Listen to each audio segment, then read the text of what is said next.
حلال جانور کا شکار جائز ہونے کی ایک اور شرط یہ ہے کہ اس کا پکڑنا ممکن نہ ہو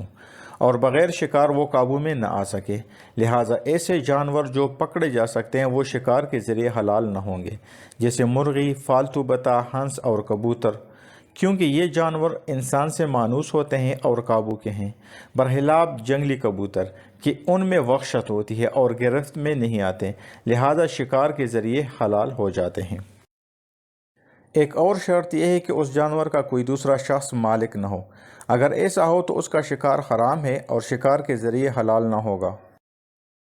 ایک شرط یہ ہے کہ وہ جانور کچلی اور پنجے سے خوراک کھانے والا جیسے بھیڑیا، درندہ جانور اور گدھ وغیرہ جن کا کھانا حلال نہیں ہے نہ ہو۔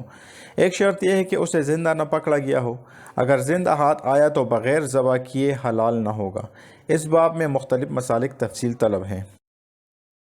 حنابلہ کہتے ہیں کہ اگر شکار ہاتھ آ جائے اور اس میں دیرپا زندگی نہیں ہے بلکہ صرف ذبح کیے ہوئے جانور کی ہی تڑپ ہے تو اسے ذبح کرنے کی ضرورت نہیں، کیونکہ شکاری نے جو زخم لگایا ہے وہی ذبح کرنا ہے، بس اس کا کھانا شرائط شکار کو ملحوظ رکھتے ہوئے جائز ہے۔ یہ حکم اس صورت میں ہے جبکہ زخمی شکار ہاتھ لگا اور اس میں مذبوحی حرکات کے علاوہ بھی حرکت ہے، لیکن اتنا موقع نہ تھا کہ اسے ذبح کیا جاتا، تو وہ جانور بھی انہی شرائط شکار کے ساتھ حلال ہے۔ البتہ اگر اس حال میں ہاتھ لگا کہ اس میں اپنی حرکت بھی ہے اور وقت بھی اتنا ہے کہ اسے ذبح کیا جا سکے تو ذبح کیے بغیر اس کا کھانا حلال نہیں ہے، کیونکہ اس حالت میں اس کو ایسا جانور تصور کیا جائے گا جو انسان کے قابو میں ہو، اور اس کا حکم بھی وہی ہے جو دوسرے قابو میں رہنے والے جانوروں کا ہے۔ اگر ذبح کرنے کا کوئی آلہ موجود نہ ہونے کے باعث اسی حالت میں وہ مر گیا تب بھی وہ حلال نہ ہوگا، کیونکہ وہ ایسا جانور متصور ہوگا جس کا کھانا بغیر ذبح کے روا نہیں ہے۔ اگر شکاری کے پاس کتا تھا اور زخمی شکار پر اس حالت میں اس نے کتے کو چھوڑا جس کے جھنجھوڑنے سے وہ مر گیا تو وہ حلال ہے۔ حنفیہ کہتے ہیں کہ اگر زخمی شکار ہاتھ آیا اور اس میں مذبوحی حرکت کے علاوہ بھی حرکت ہے، اس طرح کہ وہ ایک آدھ روز زندہ رہا تو بغیر ذبح کیے حلال نہیں ہے۔ مذبوحی حرکت سے مراد جب جانور کو ذبح کیا جاتا ہے تو ذبح کے بعد جو جانور کے حرکات ہیں اس کو مذبوحی حرکات کہتے ہیں۔ اگر اس حالت میں ہاتھ آیا کہ اس میں حرکت مذبوحی کے سوا اور کوئی حرکت نہیں ہے، مثلا کتے نے اس کا پیٹ چاک کر دیا یا تیر اس کے دل میں پیوست ہو گیا تو ذبح کیے بغیر حلال ہے، یہاں تک کہ اگر وہ اس طرح زخم کھانے کے بعد کنویں میں جا پڑے تب بھی حلال ہے، کیونکہ زخم ایسا کاری تھا کہ یہ کہنا ممکن نہیں ہے کہ وہ پانی میں ڈوبنے سے مرا ہے۔ یہ تمام مسائل اس صورت میں ہے جب کہ شکار مل گیا ہو اور اسے اٹھا لیا ہو، لیکن اگر مل تو گیا لیکن اٹھایا نہیں گیا بلکہ یوں ہی پڑا رہنے دیا گیا یہاں تک کہ وہ مر گیا، حالانکہ اتنا موقع تھا کہ اسے ذبح کر لیا جاتا، تو اس کا کھانا جائز نہیں، اگر اتنا موقع نہ تھا تو جائز ہے۔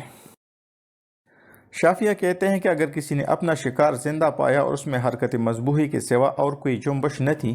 اس طرح کہ اس کا گلا کٹ گیا یا اس کی انتڑی نکل پڑی تو ذبح کیے بغیر حلال ہے، اور شکار کے آلے سے اس کا مرنا ذبح کے مانند متصور ہوگا،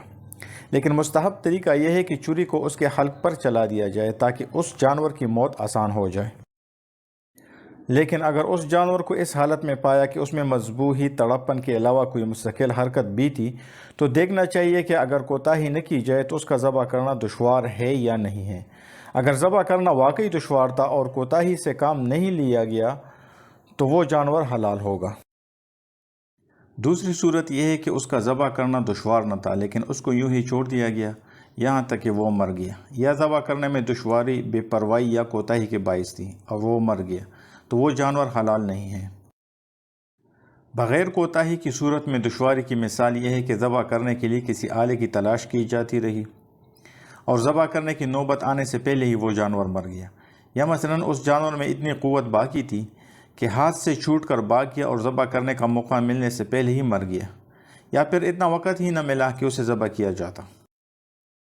کوتاہی کے سبب جو دشواری ہو اس کی مثال یہ ہے کہ ذبح کرنے کا آلہ موجود نہ تھا یا ضائع ہو گیا تھا، تو اس حالت میں بھی وہ جانور حلال نہ ہوگا۔ اسی طرح اگر چھری تیز کرنے میں لگ گیا کیونکہ پہلے سے تیز کر کے نہ رکھا تھا، اتنے میں وہ شکار کا جانور مر گیا تو اس کا بھی وہی حکم ہے، یعنی حلال نہ ہوگا۔ اگر شکار کو اوندا پڑا پائے اور اسے ذبح کرنے کے لیے سیدھا کرنا چاہا اور اس میں وہ مر گیا تو حلال ہے، یا اگر چاہا کہ اس کا منہ قبلے کی طرف موڑے اور ذبح کرنے سے پہلے مر گیا تو اس کا بھی یہی حکم ہے۔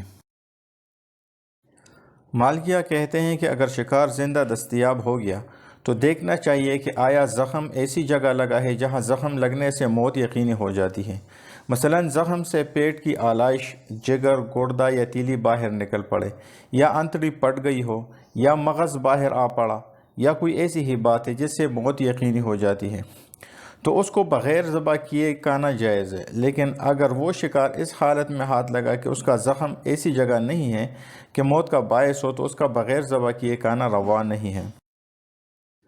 اگر ذبح کرنے میں تاخیر کی گئی، مثلا یہ کہ چھری کہیں رکھی ہوئی تھی اور اس کے نکالنے میں اتنی دیر لگی کہ جانور مر گیا اور ذبح کی نوبت نہ آئی تو حرام ہو گیا۔